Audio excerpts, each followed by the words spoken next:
Ba Emmanuel nubwo bitonda ariko nanone ntabwo ari shyashya. Bagira kwikunda, barikubira kandi bakagira ishyari.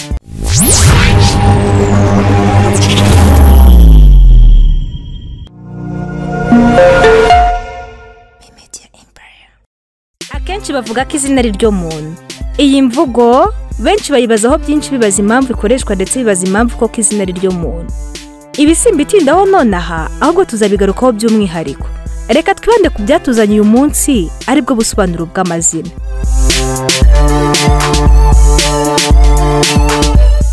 Izina Emmanuel ku muhungu cyangwa se Emmanuella ku mukobwa, bamwe uzasanga banavuga Emmanuella.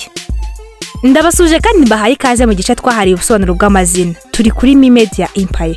Je muri kumva kuri mikoro nk'ibisanzwe ndi Isingizwe Edith. Nimucikwe.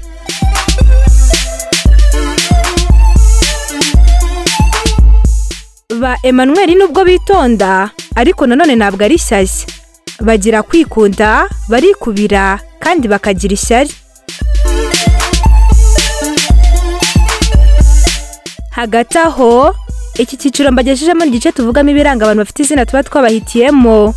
Muri make ibyo tuvuze hejuru ni ibintu biranga abantu bafite izina Emmanuel. Turakomeza tubabwira ibiranga ba Emmanuel, ubwo ni ku bahungu, cyangwa Emmanuella ubwo ni ku bakobwa. Ariko mbere yabyo turabanza tubabwira ikiri izina risobanura. Emmanuel ni izina rihabwa umwana w'umuhungu, iyo ari umukobwa bavuga Emmanuella, cyangwa se nkuko twabivuze tugitangira hari abavuga Emmanuel. Ubwo ni dukoresha Emmanuel murajya mubijyanirana na Emmanuella cyangwa se Emmanuel. Emmanuel ni izina rifite inkomoko mu gihe buraye ku izina Emmanuel, rikaba risobanura ngo Imana iri kumwe natwe. Iri zina rizwi cyane muri Bibiliya, aho mu isezerano rya kera Yosefu yabwiye umugore we Mariya kuzita umwana azabyara izina Emmanuel. Iri zina Emmanuel rero benshi bakunze guhina bakavuga Emmy cyangwa se Emma ku mukobwa, ni izina ry'umuntu urangwa n'ubwitonzi. Muri make usanga ari umuntu uhora ucecetse cyane. Kubera ubwitonzi Emmanuel agira, usanga anakora ibintu yitonze, ntahubuka cyangwa ngo agire umuvuduko mu byo akora, ahubwo akora kimwe kimwe yitonze, cyarangira agatangira ikindi. Emmanuel kandi ni umuntu ukunda gutembera ahantu nyaburanga. Yifitemo kureba kure kuko usanga ari umuntu ubona ibintu mbere yuko biba. Emmanuel ni umuntu ucisha make, ariko nubwo acisha make usanga azi kuganira. Ushobora gutekereza ko atazi kuvuga cyane, ariko muri we aba ari inyoza nubwo atabigaragaza inyuma. Ikindi kiranga Emmanuel ni uko usanga ari wa muntu utagendera ku muco. Icyo abona ari ngombwa kuri we aragikora, atitaye kuri za kirazira. Ni umuntu utibabarira iyo yakoze ikosa. Igihe yumva yahemutse cyangwa yakoze ikosa biramushavuza, maze akumva atakibabarira. Nkuko twabihereyeho hejuru, uyu Emmanuel nubwo yitonda ariko nanone ntabwo ari shyashya, kuko agira kwikunda cyane, akikubira kandi akagira n'ishyari.